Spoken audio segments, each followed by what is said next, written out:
ผู้ป่วยติดเตียงในเขตจังหวัดเชียงใหม่และจังหวัดลำพูนขอเชิญทุกหน่วยงาน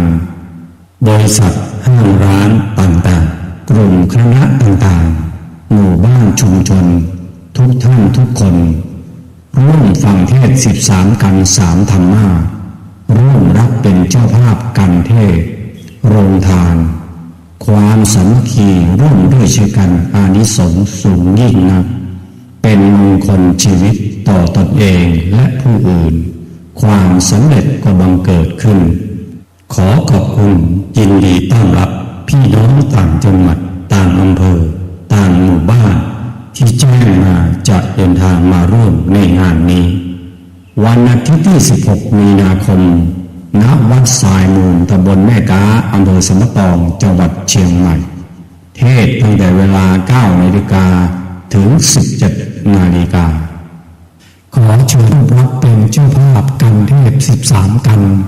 และรับเป็นเจ้าภาพโรงทานติดต่อ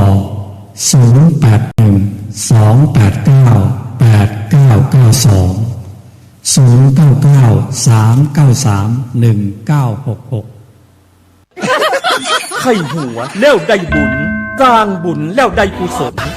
สมาคมนักจัดรายการวิทยุกระจายเสียงนครลำปางขอเชิญทุกท่านร่วมรับฟังเทศน์สองมาโดยองค์แสดงพระธรรมเทศนาพระนักเผยแผ่จังหวัดลำปางพระอธิการเสวตปัญญาวชิโรหรือตู้ต้อมเสน่กาหลงวันนี้ได้มาเตสองธรรมะนะทุกพี่เนาะและพระดานุพลมุนิวังโสหรือตู้เก๋สาริกาแสนเสียงจากวัดห้วยแหนแจ้คมเมื่อกี้มาได้ยินเสียงทุกพี่ปฏิเทศทำอู้เสียงปุ่นม่วนในวันที่17มีนาคม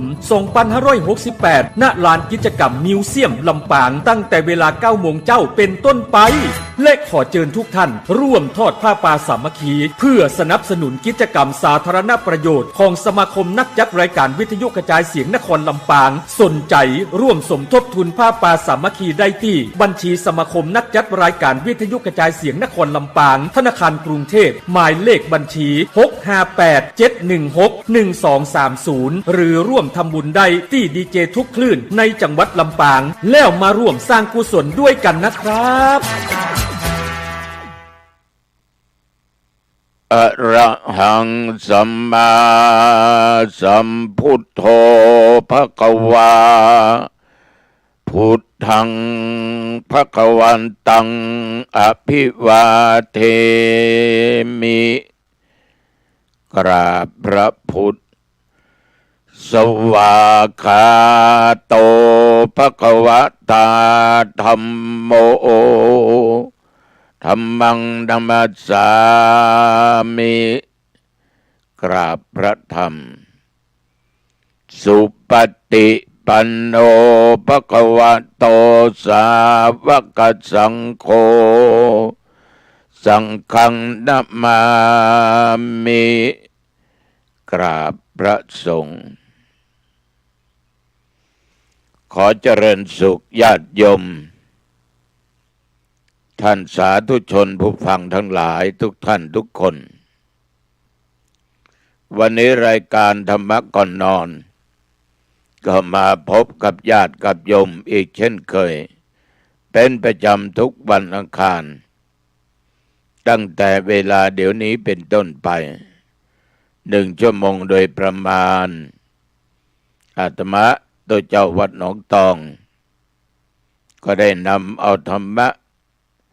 มาพูดให้ญาติให้โยมได้ฟังกันก่อนอื่นนั้นก็ต้องขออนุโมทนาขอบใจต่อทางเจ้าหน้าที่สถานีวิทยุคลื่น 104.50 วัดฝายหินอำเภอเมืองจังหวัดเชียงใหม่เป็นอย่างมากที่ได้ให้การสนับสนุนและก็เปิดเทปเสียงธรรมะให้แก่ญาติแก่โยมที่อยู่ทางบ้านได้รับฟังกันขอบใจมากๆขอบใจหลายๆเนอะญาติโยมที่คอยให้กำลังอกกำลังใจแก่ทุกเจ้าโดยเป็นแฟนพันธุ์แท้ ในการรับฟังธรรมะจากตุเจ้าวัดหนองตองอาตมาภาพญาติโยมไม่ได้สอบเป็นปรริญญาธรรมแต่เคยศึกษาแต่ไม่ได้สอบมีความรู้แค่นักธรรมชั้นเอกทางโลกก็ศึกษาผู้ใหญ่ม.6 แต่อาศัยบทเรียนมาตั้งนานเดี๋ยวนี้รวมทั้งพระทั้งเป็นเณรนั้นก็อยู่ในวัด60 กว่าพรรษาแล้วก็เรียกว่านานพอสมควรก็ตั้งใจว่าจะอยู่ต่อไปสืบต่อพระพุทธศาสนาเมื่อปฏิบัติได้ในเรื่องของศีลของธรรมเห็นว่าได้ผลก็เอาเรื่องของศีลของธรรมมาพูดให้กับญาติกับโยมท่านผู้ฟังทั้งหลายเพื่อฟังแล้วโยมจะได้นำไปเป็นข้อคิดแล้วเอาเป็นแบบอย่างได้เพราะทุกอย่างกลั่นกรองปฏิบัติมารู้ว่าเป็นผลดีก็จึงนำมากล่าวให้ญาติโยมท่านทั้งหลายได้รับฟังกันเหมือนประสบการณ์ที่ผ่านมาการเจ็บไข้ได้ป่วยคืออาพาธเมื่อปีพุทธศักราช 2563 วันที่ 1 ตุลาคมขอโทษวันที่ 2 ตุลาคมเป็นวันมหาปวารณาออกพรรษา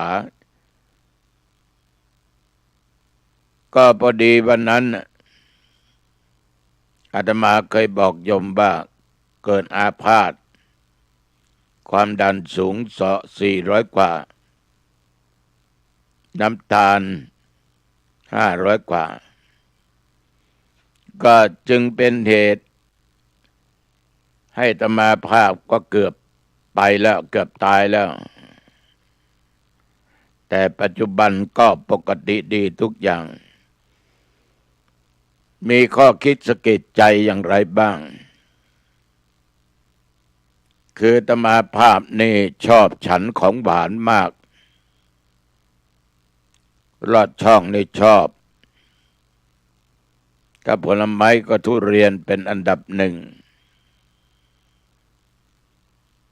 ก็มีครูบาอาจารย์หลายองค์ก็เตือนเสมอว่าท่านระมัดระวังนะฉันของหวานนี่นะอันตรายก็ให้ทานพอดีฉันพอดีโยมหมอที่ตรวจสุขภาพก็บอกว่าหลวงพ่อระวังของหวานนะ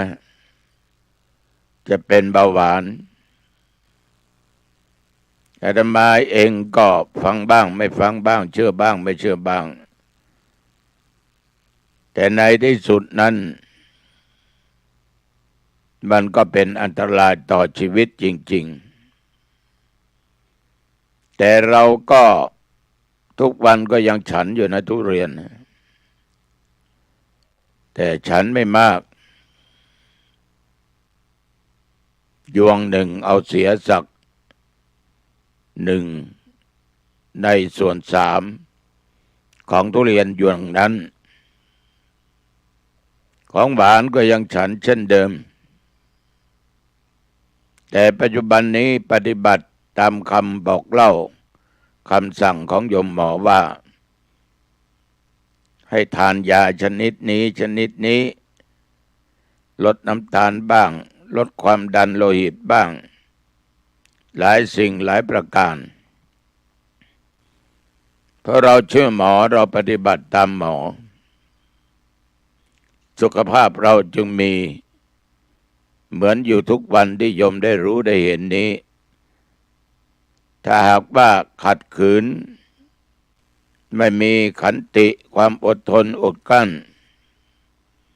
มีแต่ความอยากและไม่คำนึงถึงสุขภาพของตัวเองก็คงอยู่ไม่ได้หรอกฉะนั้นญาติโยมการที่ฟังมันก็เป็นหลักธรรมะในฐานะที่เราทั้งหลาย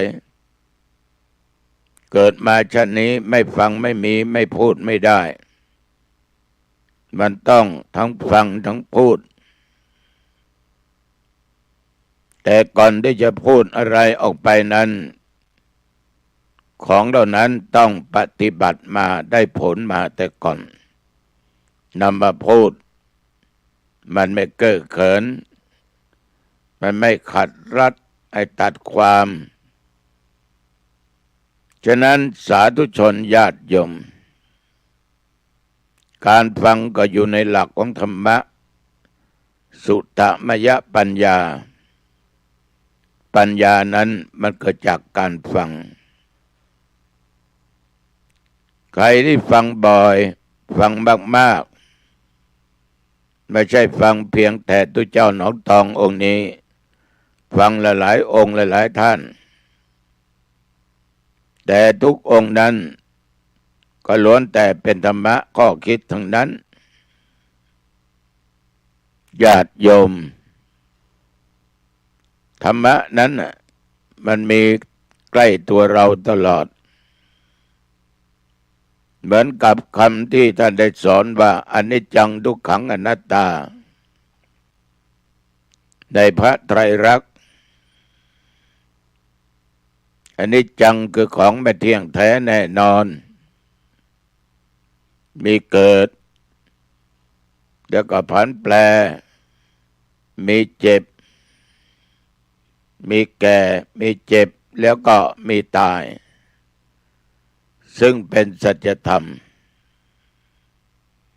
เรามองดูแบบธรรมะโอ้คนเราและสัตว์ทั้งหลาย แม้แต่สิ่งของ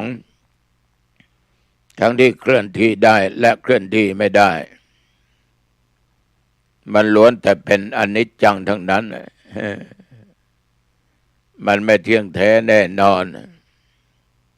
นี่บอกมองแบบธรรมะซื้อรถยนต์ออกจากร้านมาใหม่โอ้ป้ายแดงนะใหม่จริงๆเลยสวยดีนะญาติโยมไม่ว่าจะเป็นรถจักรยานยนต์รถยนต์ทุกคนทักว่าใหม่สิ่งสวยงามดีแต่ถ้าวันเวลาผ่านไปจากเดือนเป็น2 เดือน3 เดือนเป็นของเก่าแล้วแต่จริงมันก็เก่ามาตั้งนานนะมาอยู่ในร้านมาอยู่โรงงานมันก็เก่ามาแล้วแต่มองหลักในทางธรรมะฉะนั้นญาติโยมท่านทั้งหลาย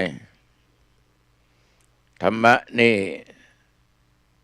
มันเกิดจากที่เราได้ฟังได้ศึกษาเกิดจากความคิดมันเป็นธรรมะทั้งนั้นแหละอาตมาได้บอกไปหลายครั้งว่าธรรมะคือสิ่งที่รอบกายธรรมะคือสิ่งที่มีในกายของเราในเรื่องของสรีระร่างกายนั้นก็ได้นั่งพูดนั่งคุยกับญาติกับโยมหลายท่านหลายคนได้มาพูดถึงเรื่องของธาตุสี่คือธาตุดินภาษาว่าปฐวีธาตุธาตุน้ำอาโปธาตุธาตุไฟเตโชธาตุธาตุลมวโยธาตุดินน้ำลมไฟธาตุทั้งสี่นี้เมื่อมารวมกันก็เป็นรูปธรรมขึ้นมาต่างก็มีหน้าที่ของตัวเองธาตุดินข้นเข้มแข็ง อาตมามีมือจับไม้ได้ บันทึกเสียงได้ออกจากปากโยมทั้งหลายร่างกายเราไม่สุดแข็งแรงก้าวได้ขูเหยียดได้เพราะธาตุดินผมขนเล็บฟันหนังเนื้อเหล่านี้เป็นต้นธาตุดินลักษณะมันเข้มแข็งปฐวีธาตุนั้นญาติโยมถ้ามองลึกๆนอกจากผมขนเล็บฟันหนังเนื้อมองเข้าไปอีกกระดูกเยื่อในกระดูกม้ามหัวใจตับพังผืดไตปอดไส้ใหญ่ไส้น้อยอาหารใหม่อาหารเก่าขนาดอาหารใหม่อาหารเก่าก็ยังเป็นธาตุดินสิ่งใดที่เราทานเราฉันลงไปนั้นก็ยังใหม่ๆอยู่ที่มันเก่ามันก็แปลสภาพไปแล้วมีกลิ่นแล้วพอคัดกรองเอาเหลือแต่กากเป็นของที่สกปรกทั้งที่ก็ตัวเองก็มีแต่ก็ไม่มีใครชอบไม่มีใครอยากได้อาหารใหม่อาหารเก่านี่ถ้าเข้าไปไม่ออกมันก็จะต้องตายต้องเกิดอาการต่างๆเหมือนเราเนี่ยบางครั้งเราไปถ่ายมันไม่ออก1 วันผ่านไป2 วันผ่านไปก็อึดอัด3-4 วันไม่ออกก็อึดอัดอยู่ที่ไหนไม่เป็นสุขนะต้องทานยามาระบายทานของเปรี้ยวๆเดินเยอะๆการเดินนี่มันเป็นการบริหารนอกจากกายและลำไส้มันได้เคลื่อนย้ายก็เป็นการที่จะต้องขับถ่ายได้ยากก็กลับกลายเป็นง่ายฉะนั้นญาติโยมท่านทั้งหลายปฐวีธาตุนี้อย่างหัวใจก็ดีไตก็ดีปอดก็ดีนี่ไตถ้าไปเจอกับโรคไตเฉียบพลันเป็นโรคไตลำบากมากจะต้องไปฟอกไตอยู่เป็นประจำก็เรียกว่าเอาน้ำสกปรกในไตออกมาเอาน้ำดีเข้าไปแทนที่เนี่ยบางท่านบางคนก็ต้องฟอกไตอาทิตย์ทั้ง3 ครั้งหมดทั้งเวลาหมดทั้งเงินทองก็ด้วยสาเหตุที่ส่วนหนึ่งเราชอบของหวานๆนั่นแหละนะหรือของอะไรก็ตามเป็นอาหารเนี่ยสามารถทำให้เป็นโรคไตได้บางคนปอดก็ติดเชื้อร้ายเป็นโรคมะเร็งลำไส้ใหญ่ลำไส้น้อยก็มีก้อนเนื้อเป็นโรคเนื้อร้ายต้องตัดเหล่านี้เป็นต้นสิ่งสำคัญก็คือตับและหัวใจของเราเองญาติโยมท่านสาธุชนทั้งหลายถ้ามองลงไปลึกๆและสิ่งเหล่านี้มันเป็นสิ่งที่น่าขยะแขยงนะเราไม่ใช้ก็ไม่ได้ไม่เอาก็ไม่ได้มันเกิดขึ้นเป็นรูปธรรมได้มองเห็นด้วยตาเปล่าได้ฉะนั้นในธาตุกรรมฐานข้อนี้ให้เราพิจารณาไปลึก เราจะมองเห็นทุกสิ่งทุกอย่าง แม้แต่อาหารที่เราทานลงไปราคาถ้วยหนึ่งจานหนึ่งนี่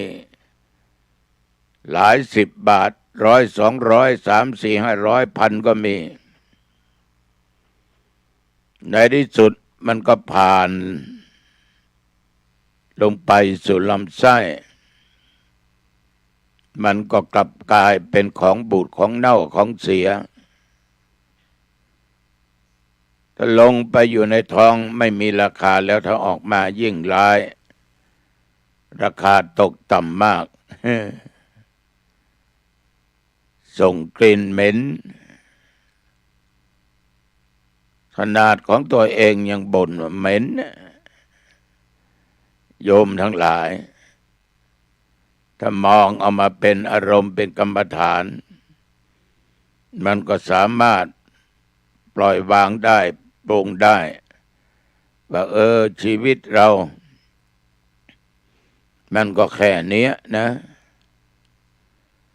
มันก็แค่นี้ก็จะเป็นธรรมะที่สอนใจได้ดี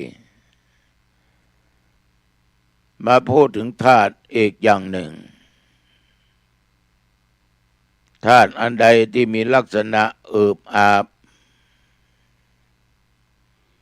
ธาตุนั้นก็เป็นอาโปธาตุ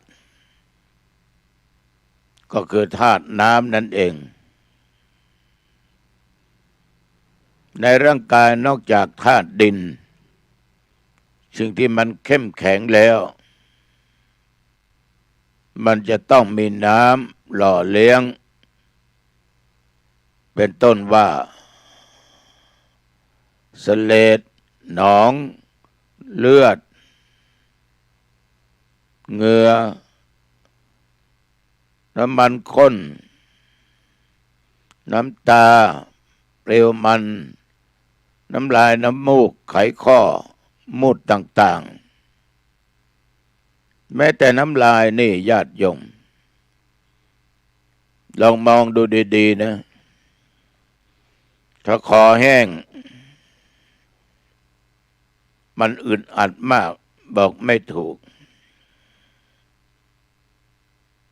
คอแห้งขาดธาตุน้ำพูดเสียงก็ไม่ดังเสียงแหบเสียงแห้งมันไม่มีธาตุน้ำไม่มีอะไรเป็นหล่อรื่นข้อพับนิ้วมือนิ้วเท้าเข่าขาต่างๆเราเดินก้าวได้เพราะเรามีธาตุดินเป็นหลักที่เข้มแข็งแต่ถ้าไม่มีไขมันหล่อลื่นเหล่านี้ท่านทั้งหลายเราจะคูจะเหยียดไม่ได้จะเดินไม่ได้จะยกก็ไม่ได้นี่เรายกแขนซ้ายมือซ้ายขึ้นได้นิ้วชี้ให้มันตรงได้งอได้เพราะมีธาตุน้ำตัวนี้ญาติโยมมันก็เหมือนน้ำหล่อลื่นนะเป็นน้ำที่อยู่ตามข้อต่อต่างๆดีถ้าว่าน้ำดีไม่ดีนี่เจ้าของมันก็เป็นเปิดเป็นเหลืองผิวพรรณวันนะเหลืองหมดเพราะน้ำดีมันไม่ดีแม้แต่เสลดที่มีในรูคอนี้ซึ่งเป็นสิ่งที่น่ารังเกียจมากแต่ถ้าอยู่ที่คออยู่ในปากยังกลืนลงไปได้อยู่ถ้ามันออกมาแล้วเอานี่เสลดของใครให้10,000 บาทคุณจะเอามาดื่มอีกไหมถ้านี้เป็นของคุณเป็นของเราก็ไม่เอานะ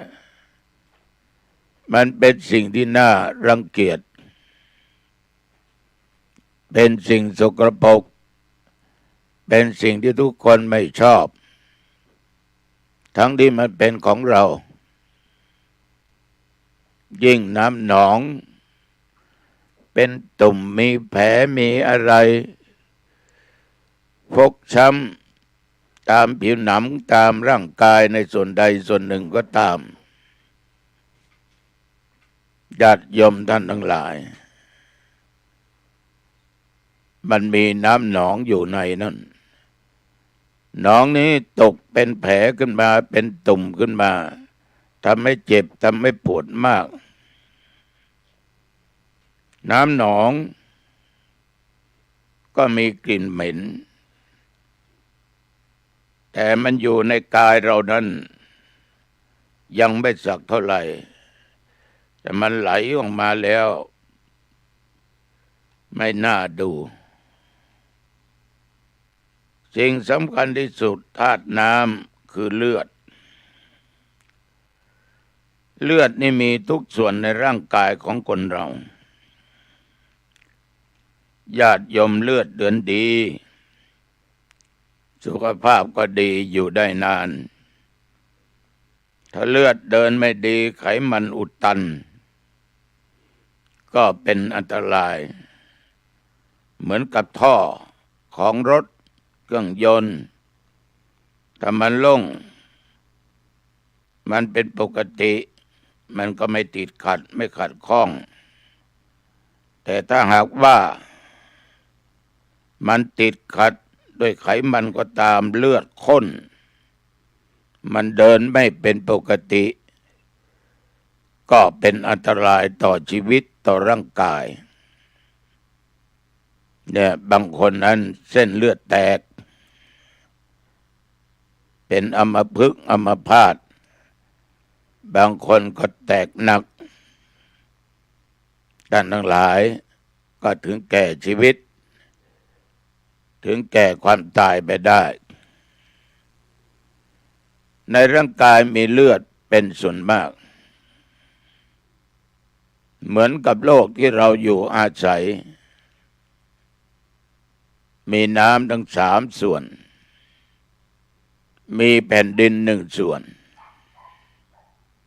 ญาติโยมเราเจาะไปตรงไหนเจอแต่น้ำถ้าเจาะตรงไหนไม่มีน้ำแห้งแล้งต้นไม้พืชผลต่างๆก็ไม่สามารถจะงอกเงยได้เราขาดน้ำเราก็ตาย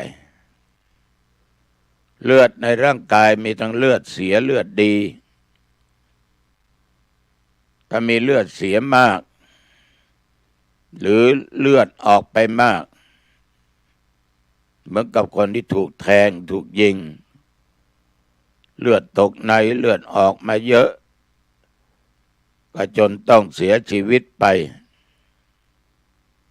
เอาเข็มไปเจาะตรงไหนเลือดออกมาทันที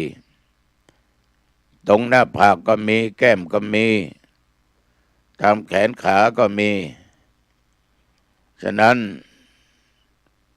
เรื่องของเลือดก็เป็นสิ่งที่สำคัญอย่างที่สุดญาติโยมในเรื่องของอาโปธาตุนี่เราจะขาดก็ไม่ได้แล้วก็อีกลักษณะหนึ่งธาตุที่เป็นเตโช เตโชคือธาตุไฟไฟภายในไฟที่ยังกายของเรานี้ให้อบอุ่นไฟที่ยังกายให้สุดโทรมไฟที่ยังกายให้เกิดความกระวนกระวายไฟที่เผาผลาญอาหารได้ย่อยทุกวันนี้เราทานอาหารดิบๆสุกๆบางวันก็ทานลาบหมูลาบควายลาบวัวลาบนั้นลาบนี้ หรือของแก้มกับที่ญาติโยมชอบกันก็เป็นของดิบเราก็อาศัยธาตุไฟนี่นะที่คอยเผาผลาญอาหารให้มันสุกแต่ถ้ามันมากมันก็ไม่ไหวเมื่อมันไม่ไหวก็ทำให้ท้องเสียท้องอืดท้องเสียปวดท้องเจ็บท้องเพราะธาตุไฟเผาผลาญไม่ได้ธาตุไฟนี่ญาติโยมสำคัญยิ่งอย่างหน้าหนาวบางท่านบางคนคนโน้นก็หนาวคนนี้ก็หนาวหนาวไหมพอสู้ได้พอไหวแสดงว่าธาตุไฟเขาแรงปกติดีบางคนในหน้าหนาวในตัวสั่นเลยบางคนไม่บ้างไงใส่เสื้อใส่ผ้าผืนเดียวก็พอไปไหนมาไหนได้สะดวกสบายไฟยังให้ร่างกายได้รับความอบอุ่นและไฟนี่แหละทำให้กายทรุดโทรมได้เพราะมันจะเผาผลาญให้ร่างกายเหี่ยวแห้งเนี่ยเราแก่ตัวมาก็ธาตุไฟมันร้อนโยมธาตุน้ำตรงนั้นมันอ่อนผิวพรรณวรรณะก็เปลี่ยนไปเหี่ยวย่นเหี่ยวแห้งบางคนนี่ผิวกายแห้งเพราะธาตุไฟเผาแต่ถ้าตรงไหนมีธาตุน้ำเยอะมันก็ยังดูสดใสยมดูร่างกายของตัวเองก็รู้ที่ไหนมันปกปิดที่นั้นจะเต่งตึง ใช่ไหมตั้งแต่ลำคอถึงใบหน้านี่โยมมันถูกแดดถูกลมธาตุไฟมาผสมประสานทำให้ใบหน้ามีริ้วมีรอยนะเหี่ยวแห้งเนื้อหนังมังสังเหี่ยวแห้งหย่อนยานแต่ถ้าโยมลองขอโทษนะไปดูที่ขาตัวเองนั่นนะทำไมมันยังเต่งตึงอยู่ทำไมมันยังสดใสอยู่ก็เพราะว่ามันไม่ค่อยโดนลมโดนความร้อนความเย็นสักเท่าไหร่เพราะผ้าปิดหรือปกปิดไว้ไฟในกายยังสม่ำเสมอถ้ามาเจอไฟภายนอกลมที่ร้อนอากาศที่ร้อนมันก็ไปได้ง่ายเหี่ยวย่นง่ายฉะนั้นไฟยังกายให้ทรุดโทรมได้ท่านทั้งหลายกายทรุดโทรมนี้ก็เป็นสิ่งที่น่ากลัวเหมือนกันบางอย่างเกิดธาตุไฟมีมากเกิดความหิวกระหายกระวนกระวายหิวน้ำประคอมันแห้งน้ำมันขาดคอมันแห้งดื่มเข้าไปก็ชุ่มคอจิตใจก็เบิกบานเติมน้ำเข้าไปน้ำภายในกายนี่ถ้ามีน้อยก็ลำบากถ้ามีมากก็อันตราย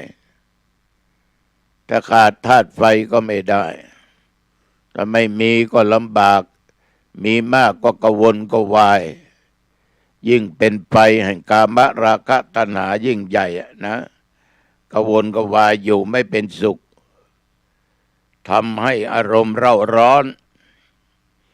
เราจะสังเกตได้คนบางคนนี่พูดอะไรออกไปไม่ถูกหูโกรธทำหน้าตาด้วยโอ้หน้าแดงกำหน้าแดงไงนะธาตุไฟมันแรงผสมประสานกับความโกรธบางคนนี่กำลูกกุยเลย กำมือเลยนะญาติโยมท่านทั้งหลายมันเผาผลาญมันทำให้เกิดอารมณ์ได้ ทำให้เกิดการกระวนกระวายได้ แต่ถ้าเป็นธาตุไฟที่เผาอาหารให้ย่อยนั่นนะโอ้ดีมากแต่ถ้าธาตุไฟอ่อนมันก็ย่อยยากเมื่อมันมีธาตุไฟอ่อนย่อยยากอาหารก็เป็นพิษ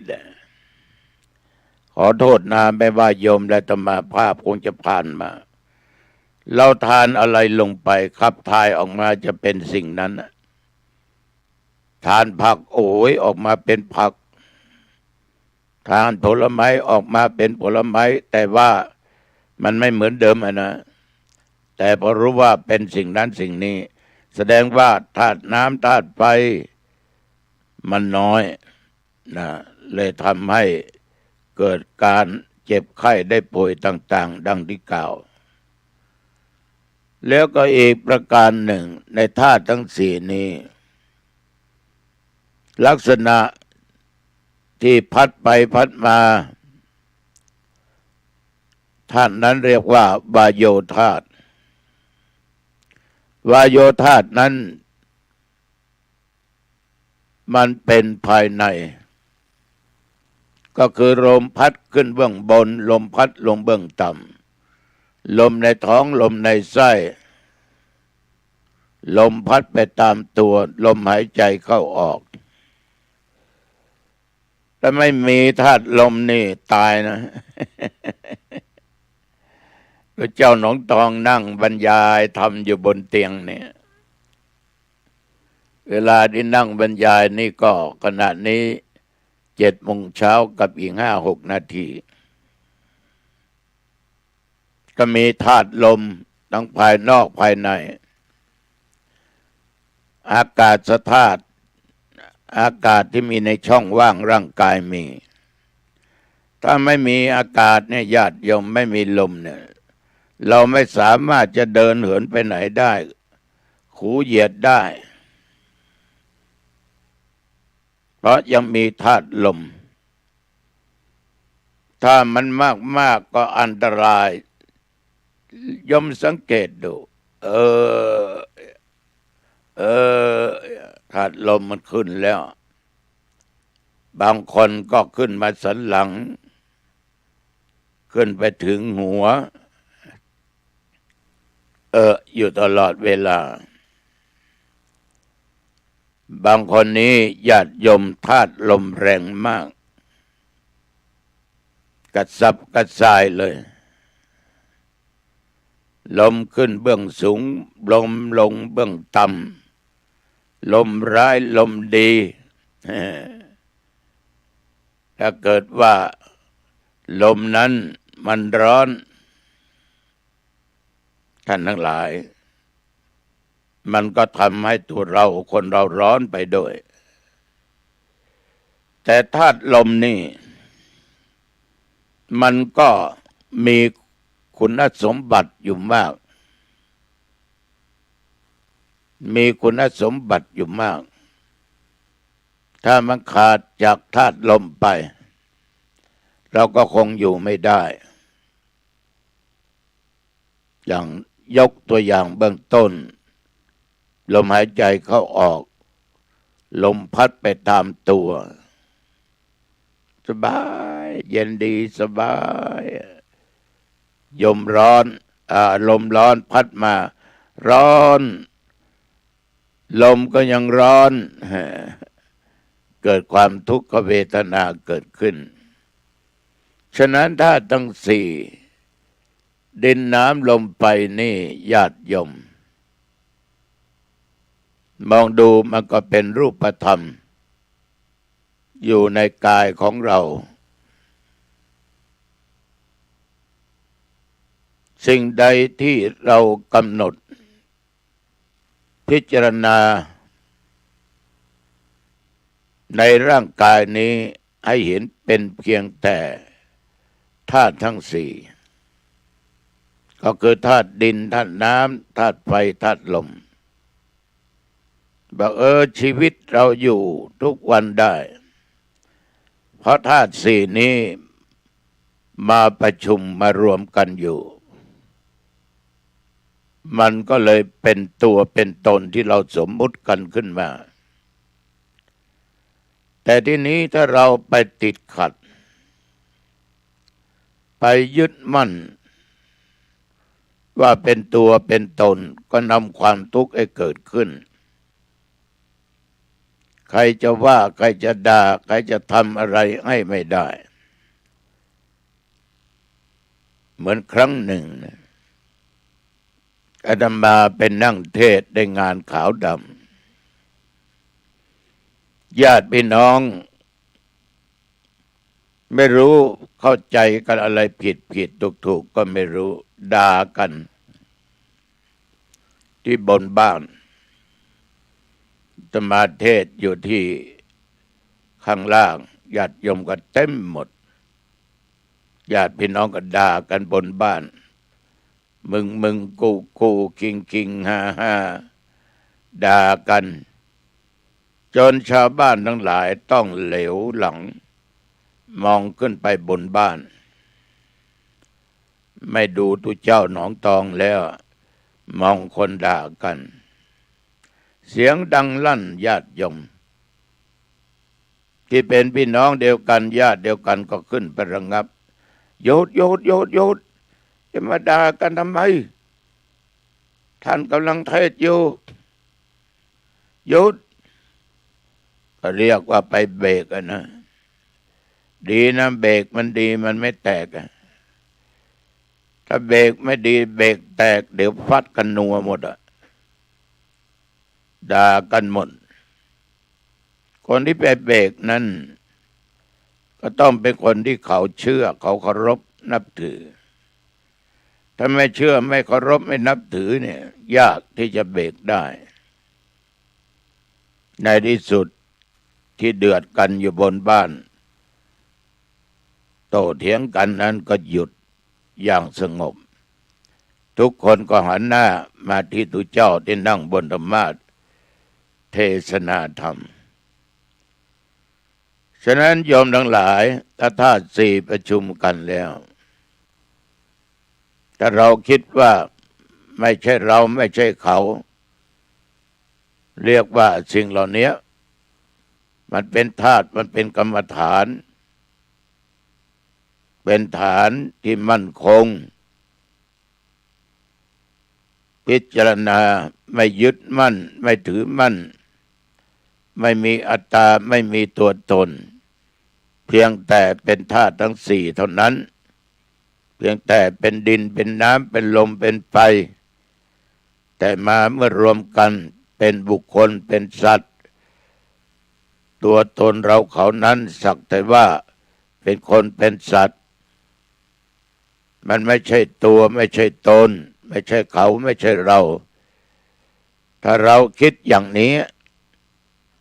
คิดได้อย่างนี้ก็สบายจิตสบายใจเราก็ไม่เป็นทุกข์ไปกับเขาในชีวิตที่ผ่านมานั้นรับนิมนต์ประเทศเช่นเดียวกันในบ้านแห่งหนึ่งหลายปีที่ผ่านมาก็นั่งเทศน์บนธรรมาสน์นั่นแหละทีนี้หลังธรรมาสน์เขาก็เอาผ้ามากั้งไว้ก็กางเต็นท์จัดสาธารณพิธีฟังเทศน์ฟังสวดทำบุญมาทุกวันก็ที่นั่งเทศน์นั่นแหละในเต็นท์นั่นแหละไอ้บังเอิญหลังเต็นท์นั่นเป็นสวนลำไยญาติโยมทั้งหลายเทศน์ไปเทศน์มาเสียงดังขึ้นเรียกว่าผ้าที่กั้งนั้นมันขาดเพราะเจ้าหน้าที่มาไล่จับพวกที่เล่นไฮโลกันเสียงดังลั่นรึมธรรมาก็นั่งเทศน์บนธรรมาสน์ญาติโยมต่างก็ลุกกันหมดพระเจ้าเน้นสี่องค์สวดไม่ได้สวดลุกเลยเขาตกใจโยมทั้งหลายนั้นวิ่งมาทางที่พระเทศน์พระสวดใครจะอยู่ได้แต่ตัวเจ้าหนองตองยังอยู่ได้อยู่บนธรรมาสน์สงสัยไม่ได้โดดลงธรรมาสน์ จะอะไรกันเทศก็ไม่รู้นะ ญาติโยมท่านทั้งหลายเพราะเราก็ฝึกดีแล้วมันเป็นเรื่องธรรมดาเพราะเจอมามากต่อมาก แต่ว่ามรรคนายกพ่ออาจารย์นั้นบอกว่าท่านพระครูแค่นี้ก็ได้นะครับเอาก็เอาจบก็จบเจ้าภาพก็ใจไม่ดีแล้วไปที่ไหนก็ไม่รู้นะ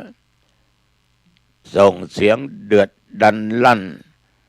กับคนที่ก่อเหตุและเจ้าหน้าที่ก็โดนพลอยถูกด่าไปด้วยพ่ออาจารย์ยกกันเทศถวายเลยเจ้าภาพก็ไม่มีแต่มาก็อายุวันโนสุขังพลังนะเอาละครับเอาละครับหลวงพ่อแค่นี้ก็ได้แล้วครับขอบคุณครับเก็บซองยัดถุงย่ามลงธรรมาสไปขึ้นรถกลับหนองตอง มันก็เป็นเรื่องของมนุษย์นะฉะนั้นไฟมันคงจะแรง ไฟคงจะแรงมึงเล่นมึงโกงกูต้องโกงมึงนะเล่นการพนันมันไม่ดีผิดทั้งธรรมโลภโกงกันก็ผิดทั้งศีลผิดกฎหมายบ้านเมืองด้วยฉะนั้นอย่างไรก็ตามญาติโยมจึงขอฝากไว้ในเรื่องธาตุกรรมฐานทั้งสี่นั้นเอาไว้เป็นข้อคิดข้อสะกิดใจก็คงจะเป็นประโยชน์ต่อญาติโยมไม่มากก็น้อยนะในคืนนี้เวลานี้เห็นเป็นเวลาพอสมควรญาติโยมเข้ามาในบ้านปิดประตูบ้านเรียบร้อยหรือยังถ้าไม่เรียบร้อยก็ปิดเสียนะขึ้นบ้านปิดประตูบนบ้านหน้าต่างให้เรียบร้อยนี่เก็บของที่มีค่าไว้สิ่งใดของใดที่โยมจะใช้ไว้ใกล้ๆทางเดินของโยมที่ตามองเห็นง่ายๆกันลืมเสร็จเรียบร้อยยังไม่ได้ทานข้าวทานอาหารว่างก็ทานเสียแล้วก็เข้าห้องน้ำอาบน้ำชำระร่างกายเหงื่อใครที่เราทำงานมาวันยังค่ำนั้นให้หมดจดสดใสก็นุ่งห่มผ้าที่โยมชอบสีชอบยังไงก็นุ่งได้นะจะเป็นผ้าถุงถ้าเป็นผู้หญิงผู้ชายก็กางเกงหรือทั้งหญิงทั้งชายจะนุ่งกางเกงอย่างเดียวกันก็ได้มันไม่มีปัญหานุ่งแล้วไม่ต้องอึดอัด ญาติโยมก็ไหว้พระกราบพระ5 หนกราบพระพุทธกราบพระธรรมกราบพระสงฆ์กราบพระในบ้านคือพระบิดามารดาผู้ให้กำเนิดบิดาผู้ให้ชีวิตกราบพระคือครูอาจารย์ตลอดอุปชฌาย์ท่านได้สั่งได้สอนได้ถ่ายทอดศิลปะวิชาความรู้แก่เรากับพระเรียบร้อยสวดมนต์3 บทก็เอาบทอิติปิโสพุทธคุณสวากขาโตธรรมคุณสุปฏิปันโนสังฆคุณแล้วเจริญสมาธิภาวนาพอสมควรไม่ต้องกำหนดเวลาได้กี่วินาทีกี่นาทีช่างมันแล้วก็แผ่เมตตาแก่เจ้ากรรมนายเวรสรรพสัตว์ทั้งหลายเพื่อนร่วมสุขร่วมทุกข์ที่เกิดมาในโลกเกิดแก่เจ็บตายนี้แผ่เมตตาเขาหมดตลอดจนคู่อริของโยมที่เคยได้ว่ากล่าวอะไรกันไปให้อโหสิกรรมซึ่งกันและกันอันเป็นเจ้ากรรมนายเวรของเราแผ่เมตตาเขาเสียและแผ่เมตตาให้แก่ญาติผู้ใหญ่ครูบาอาจารย์ปู่ย่าตายายสามีภรรยาลูกเต้ามิตรแก้วสหายคำพ่อแม่แผ่เมตตาให้หมดนะแล้วอย่าลืมแผ่เมตตาแก่ตัวเองข้าพเจ้าเกิดมาชาตินี้ชาติใดก็ตามความอดความอยากความทุกข์ความยากจงอย่าได้เกิดมีแก่ข้าพเจ้าอธิษฐานปรารถนาสิ่งใดแก้วแหวนเงินทองสิ่งของก็อธิษฐานเอาเองมันไม่ผิดคนเรามันก็ชอบอย่างนั้นเรียบร้อยแผ่เมตตาตัวเองก็ขอเกิดมาชาติไหน ได้พบพุทธศาสนาของพระศรีริยะเมตไตรและญาติโยมก็จงหลับให้เป็นสุขตื่นมาสบายจิตใจสดชื่นเป็นสุขหลับฝันดีตื่นเช้ามาใบหน้าสดชื่นวันนี้พอสมควรแก่เวลาอายุวันโนสุขังพลังพบกันใหม่โอกาสหน้าเจริญ